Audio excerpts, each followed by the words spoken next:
We need to also talk about the elephant in the room, and that is the fact that there is some criticism being leveled towards the UAE and a suggestion that the UAE could possibly influence these COP talks in favor of its economic interests or in favor of big oil, of course, the national economic driver here. How will you ensure that this is a credible COP? Yes, Dan. And I think everybody needs to know that every COP gets criticized. It's normal. If we think we've been convening now 27 times, but nothing's really happening, we can understand the frustration. And the UAE, yes, from our natural resources that we have, the oil and gas industry plays a huge role. But we are also very committed to make sure that we are taking a two-pronged approach. One is ramping up the renewable energy space.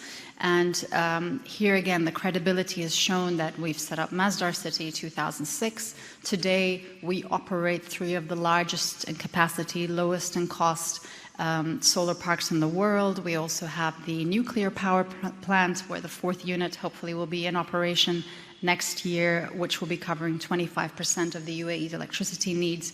We're also, now we've updated our hydrogen strategy, so we aim to be a leader about exporting low-carbon hydrogen, building on to hopefully 1.4 million metric tons by 2030, increasing that to 15 million metric tons by 2050. So these are all the targets and the pathways we're taking on the clean and renewable energy space. At the same time, we are decarbonizing our fossil fuels. It's really important to understand that for us, we've been on this journey of a just energy transition. We understand, again, it's a physical transition and also an intellectual transition. We have to also understand that there's so much energy required to build the new energy systems of tomorrow. If you think of solar panels, wind turbines, you need energy to build those systems. So we need to ensure that whatever fossil fuel we're using it at its lowest carbon footprint possible. That's a responsibility we take. And as you know, ADNOC since January has completely, or is running completely on clean energy. They've also committed to reducing their greenhouse gas emissions by 25% by 2030, as well as many other targets that they've already announced. They also announced the net zero by 2045.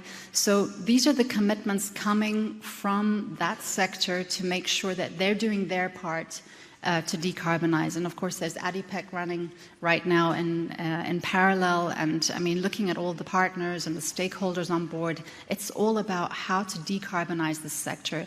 And I believe one of the, let's say, game changers that will happen here is that having the oil and gas industry with us at COP28 is essential because they are one of the biggest emitters. So they need to take their responsibility to decarbonize. And many of them are now phasing down fossil fuels and looking into new energy systems of the future.